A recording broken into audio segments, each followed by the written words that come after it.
दोस्तों 27 सितंबर को आपका कक्षा 12वीं का लेखा शास्त्र अकाउंटेंसी सब्जेक्ट का पेपर है। लगातार दोस्तों मैं आपको तैयारी करा रहा हूं, इसलिए दोस्तों मैंने आपको पहले ही 2 अंक की, 3 अंक की, 4 अंक की महत्वपूर्ण प्रश्न उत्तर के साथ बता दिए हैं। आई होप दोस्तों आपने वीडियो देखकर तैयार कर लिए होंगे। वस्तुनिष्ठ रहेगा तो इस वीडियो में हम कवर करेंगे, सो वीडियो ध्यान से अंदर देखिएगा। चैप्टर हमारा साझेदारी, लेख और सामान्य, इसे देख लेते हैं। वस्तुनिष्ठ प्रश्न इसमें आपको तैयार करना है। साझेदारी में कम से कम होने चाहिए, तो कम से कम साझेदारी में 2 व्यक्ति होने चाहिए। साझेदारी का अनिवार्य अंग है, तो हानि तथा लाभ दोनों का बांटना ये साझेदारी का अंग है। फिर नेक्स्ट दोस्तों आपको तैयार कर लेना है। भारतीय साझेदारी अधिनियम बनाया गया 1956 में। नेक्स्ट आपको तय करना है, यदि साझेदार आहरण की तिथियां नहीं दी हुई हो तो आहरण पर ब्याज की गणना की अवधि होती है 6 माह। कंप्लीट हो जाता है। आगे देख लेते हैं। जो सिलेक्टेड है केवल मैं उन्हीं में फोकस करूंगा, बाकी मैं आपको सभी ऑब्जेक्ट दिखाते जाऊंगा, आप अपनी तरफ से प्रैक्टिस करते जाइएगा। नेक्स्ट है, साझेदारी समझौते के अभाव में पूंजी पर ब्याज दिया जाता है तो किसी भी दर पर नहीं, इसका राइट आंसर हो जाएगा। क्लियर से कर लीजिएगा। और ये क्वेश्चन दोस्तों आपके यह है त्रैमासिक परीक्षा में आ चुका है प्रीवियस ईयर पेपर में। रेगिस्तान की पूर्ति देख लेते, इसमें आपको तैयार कर लेना है। परिवर्तनशील पूंजी पद्धति में साझेदारों के डेडरेस खाते नहीं बनाए जाते हैं, तो क्या है, चालू खाते नहीं बनाए जाते हैं। नेक्स्ट है, साझेदारी के लिए डेडरेस का विभाजन अनिवार्य नहीं है, तो हानि का विभाजन अनिवार्य नहीं है। साझेदार द्वारा लाई गई अतिरिक्त पूंजी पर ब्याज डेडरेस की दर पर होता है, तो किस दर पर होता है, इसको क्लियर करके आपको तैयार कर लीजिएगा। नेक्स्ट है, परिवर्तनशील पूंजी पद्धति में पूंजी का अंतिम शेष प्रति वर्ष डेडरेस रहता है, तो क्या है, बदलता रहता है। साझेदारों के मध्य लाभ के विभाजन के लिए डेडरेस खाता बनाया जाता है, तो लाभ हानि नियोजन खाता बनाया जाता है। ये दोनों आपके प्रीवियस ईयर में आ चुके हैं, इंपॉर्टेंट है। आगे देख लेते हैं। ऐसी याद दोस्तों आपकी सही जोड़ियाँ जिस प्रकार से दी हुई है, तो इन्हें आपको तैयार कर लेना है। इनकी आपको सेम प्रैक्टिस करना है। मैं आपको है पूरी सही जोड़ी दिखा देता हूँ बेस्ट सॉल्यूशन के साथ। फिर दोस्तों आपका आ जाता है सत्ता को आपको ये तैयार कर लेना है। जैसे प्रत्येक साझेदार में अनुबंध करने की क्षमता होती है, आपका सत्य हो जाएगा। नेक्स्ट है, आपका साझेदारी में पूंजी लगाना अनिवार्य शर्त होती है, तो आपका असत्य हो जाएगा। नेक्स्ट है, लाभों को बांटना साझेदारी का अनिवार्य नहीं है, ये भी दोस्तों हमारा क्या हो जाएगा, असत्य हो जाएगा। परिवर्तनशील पूंजी पद्धति में चालू खाते नहीं बनाए जाते हैं, बिल्कुल सत्य हो जाएगा। आगे देख लेते हैं। नेक्स्ट है हमारा, साझेदारों के आहरण पर ब्याज का लेखा रोकड़ खाते में किया जाता है, तो आपका सत्य हो जाएगा। फिर एक शब्द एक बात में उत्तर इस प्रकार से आपका दिया हुआ है, तैयार कर लीजिएगा। जिसमें दोस्तों आपको तैयार कर लेना है, फर्म में कौन साझेदार हो सकता है। फर्म में कौन साझेदार हो सकता है, तो व्यक्ति इसका राइट आंसर हो जाएगा। नेक्स्ट आपको ये वाला आपको क्वेश्चन जरूर सॉल्व कर लीजिएगा। 83 परीक्षा प्रीवियस ईयर में आ चुका है कि एक्स और वाई बिना समझौते के साझेदार हैं। वाई द्वारा फर्म को 18,000 रुपये में ऋण दिया जाता है, वाई को किस दर में ऋण पर ब्याज प्राप्त होगा। ओके, तो इसमें आपका 6% वार्षिक दर दिया हुआ है, तो इसे आपको तैयार कर लीजिएगा। किस प्रकार से निकला है इसे भी आपको देख लेना है। आगे देख लेते हैं। आगे नेक्स्ट चैप्टर है, साझेदारी फर्म का पुनर्गठन, साझेदार का प्रवेश।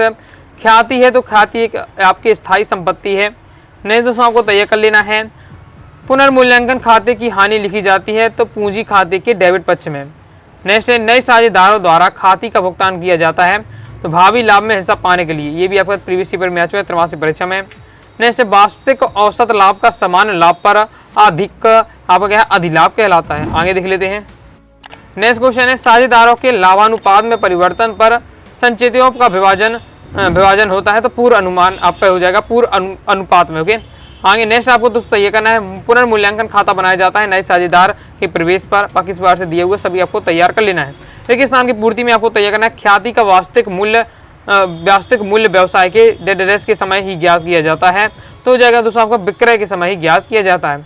औसत लाभ माइनस समान लाभ बराबर होता है दोस्तों आपका अधिलाभ, ये आपको तैयार करना है। बाकी इस बार से दिया है, ख्याति व्यापार की डेडरेस संपत्ति, तो ख्याति व्यापार की एक स्थायी संपत्ति है। कंप्लीट हो जाता है। बाकी इस प्रकार से आपके दिए सभी आपको क्या है, रेगिस्तान तैयार कर लीजिएगा। ये इनके सॉल्यूशन दिए हुए हैं। फिर आ जाता है दोस्तों आपको सही जोड़ी है। सही जोड़ी में आपका ख्याति का लेखांकन भी हो जाएगा दोस्तों, आपका लेखांकन प्रमाण, ये आपको इंपॉर्टेंट है। बाकी सभी आपको एक बार प्रैक्टिस अपनी तरफ से कर लीजिएगा। मैं आपको कंप्लीट सही जोड़ी दिखा रहा हूँ। फिर आपको सत्ता देख लेना है। सत्ता में है, ख्याति को प्रत्येक दशा में पुस्तकों में दर्शाया जाना चाहिए, तो आपका असत्य हो जाएगा। ख्याति पर हाथ नहीं लगाया जाता, बिल्कुल सत्य हो जाएगा। एक अच्छी फर्म ख्याति का अपलिखित कर देती है, तो ये भी आपका सत्य हो जाएगा। बाकी इस प्रकार से दिया हुआ है, तैयार कर लीजिएगा। लाभार्जन में परिवर्तन का ख्याति के मूल्य पर प्रभाव नहीं पड़ता है, तो आपका असत्य हो जाएगा। इस प्रकार से दिया है और ये हमारा कंप्लीट हो जाता है। फिर आ जाता है, एक शब्द एक वाक्य में उत्तर देना है, जिसमें है पहला है, जब पुराना अनुपात नए अनुपात की तुलना में अधिक हो जाता है, तो क्या कहलाता है, त्याग अनुपात कहलाता है। ख्याति के मूल्यांकन का आधार क्या है, ख्याति के मूल्यांकन का आधार होता है औसत लाभ। क्योंकि बाकी इस प्रकार से आपके ये सभी आपके दिए हैं, सर इनको तैयार कर लीजिएगा। सॉल्यूशन आपका ये दिया हुआ है। आगे देख लेते हैं। नेक्स्ट है साझेदार की निवृत्ति एवं मृत्यु वाले चैप्टर से देख लेते हैं। नए अनुपात से पुराना अनुपात घटाने पर प्राप्त अनुपात हमारा क्या है, लाभ का अनुपात कहलाता है। सेकंड वाला इंपॉर्टेंट है, आपका प्रीवियस ईयर में आ चुका है 83 परीक्षा में।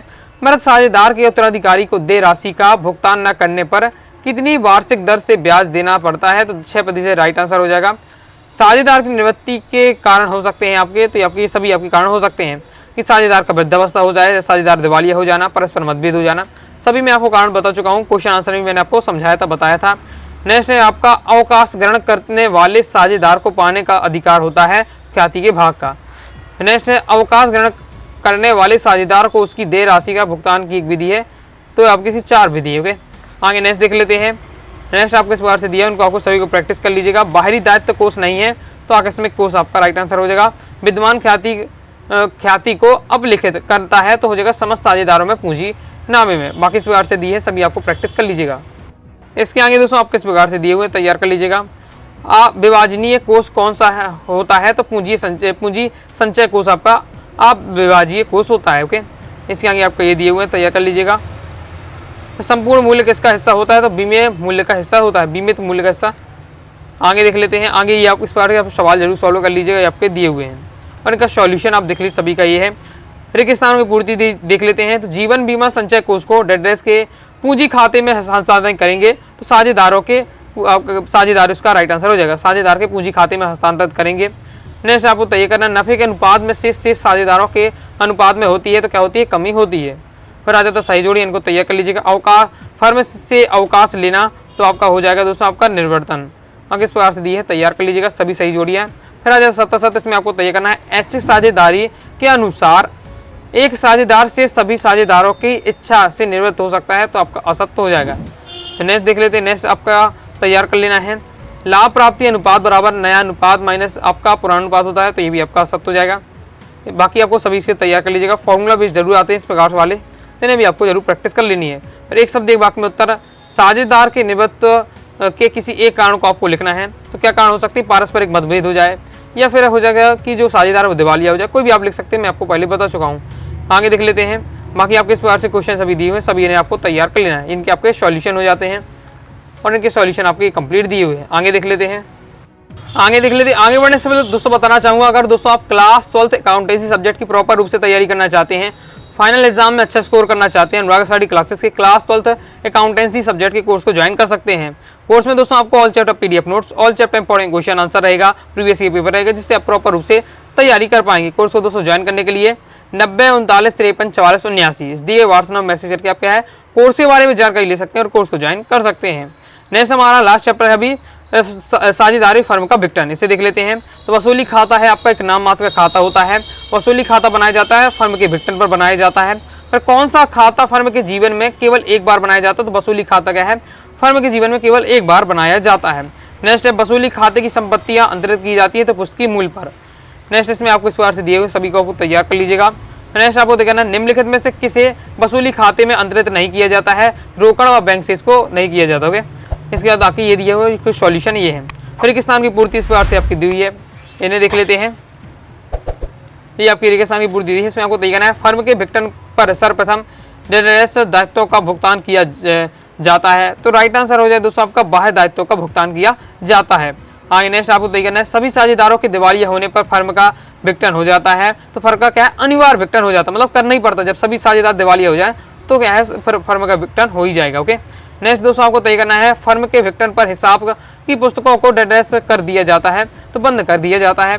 फिर आपकी ये सही जोड़ी दी है, इनकी सभी को प्रैक्टिस कर लीजिएगा। इसके आगे भी आपकी सही जोड़ी है, मैं आपको सही जोड़ी बताऊँ सॉल्यूशन के साथ, ही आपको स्वयं स्क्रीनशॉट ले लीजिए, वीडियो को पोस्ट करके आप एक बार प्रैक्टिस कर लीजिएगा। 77 आ जाते हैं वसूली खाता फर्म के पुनर्गठन पर बनाया जाता, आपका सत्य हो जाएगा। फर्म के विघटन पर सर्वप्रथम बाहरी दायित्वों का भुगतान किया जाता, बिल्कुल सत्य हो जाएगा।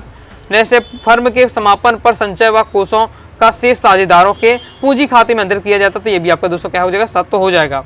इसके बाद है फर्म के विघटन पर अलिखित संपत्ति से प्राप्ति को वसूली खाते में जमा किया जाता है, ये भी आपका सत्य हो जाएगा। बाकी सभी आपके दिए, सभी की प्रैक्टिस कर लीजिएगा।